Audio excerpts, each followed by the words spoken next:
আসসালামু আলাইকুম। আমি মারিয়া কিবতিয়া। আজকে আমাদের সঙ্গে এসেছেন একজন নতুন মুখ, জোসেফ মোহাম্মদ কুমার। আমরা তার সঙ্গে আলোচনা করব। জোসেফ, শুভেচ্ছা। কেমন আছো? মারিয়া, তোমাকে ধন্যবাদ। আমি ভালো আছি। আমি আসলে বেশ ব্যস্ত, কিন্তু তুমি এমনভাবে বললে যে না এসে থাকতে পারলাম না। তো কি নিয়ে আলোচনা করবে আজকে? জোসেফ, তুমি তো জানো আমি বিশ্বাস করি একজন সৃষ্টিকর্তা আছেন। এবার আমি একটা দারুণ তাত্ত্বিক বিষয় নিয়ে কথা বলতে চাই, যেটা হলো কালাম, কসমোলজিক্যাল আর্গুমেন্ট। তুমি কি জানো এই বিষয়টা কি? হ্যাঁ মারিয়া, তুমি তো ধর্ম নিয়ে বেশ কথা বলো। কালাম কসমোলজিক্যাল আর্গুমেন্টের কথা শুনেছি, যেটা বলে যে যেটা শুরু হয় তার একটা কারণ থাকা দরকার, আর যখন মহাবিশ্ব শুরু হয়েছিল তাহলে তার একটা কারণ অবশ্যই থাকা উচিত। আর সেই কারণটা হলো আল্লাহ বা ঈশ্বর। কিন্তু আমার মনে হয় এই যুক্তিটা তেমন জোরালো নয়। কেন জোরালো নয় মনে হচ্ছে? আমরা তো দেখি যে প্রতিটা জিনিস যেটা শুরু হয় তার একটা কারণ থাকে। একটা টেবিল বানাতেও তো কারিগরের দরকার হয়। তাহলে এই বিশাল মহাবিশ্ব, যা আগে ছিল না, তা কি এমনি এমনি শুরু হতে পারে? দেখো, তোমার এই সব কিছুকে সাধারণ করাতে একটা সমস্যা আছে।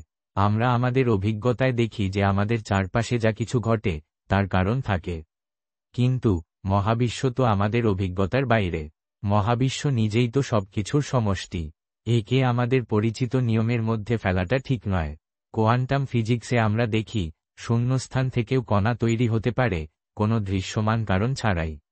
কোয়ান্টাম ফিজিক্সের কথা ঠিক, কিন্তু সেই ঘটনাগুলি তো একটা পূর্ব বিদ্যমান স্থানে ঘটে।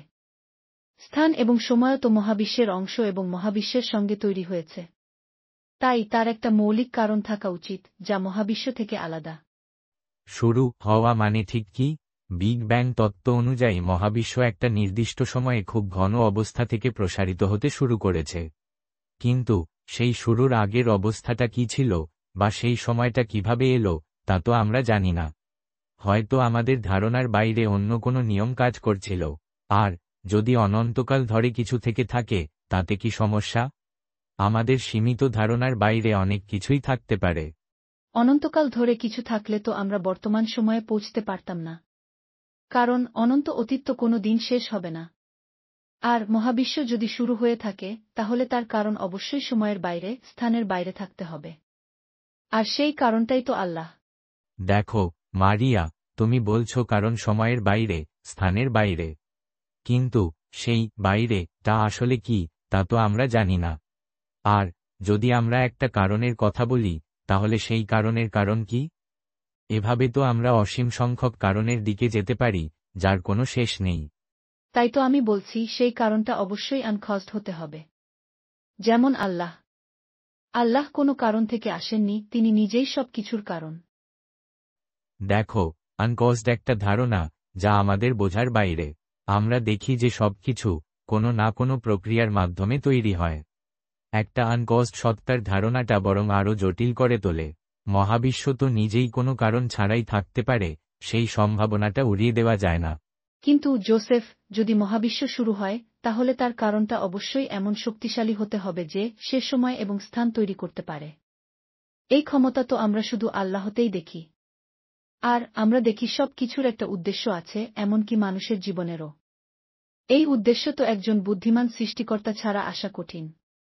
মারিয়া, উদ্দেশ্য বা পারপাস এর ধারণাটা খুবই সাবজেক্টিভ। প্রকৃতিতে অনেক কিছুই কোনো নির্দিষ্ট উদ্দেশ্য ছাড়াই ঘটে। আর যদি একজন সৃষ্টিকর্তা থাকেন, তাহলে তিনি কেন এই বিশ্বকে এত দুঃখ কষ্টে পূর্ণ করে বানালেন? সেটা অন্য আলোচনার বিষয়।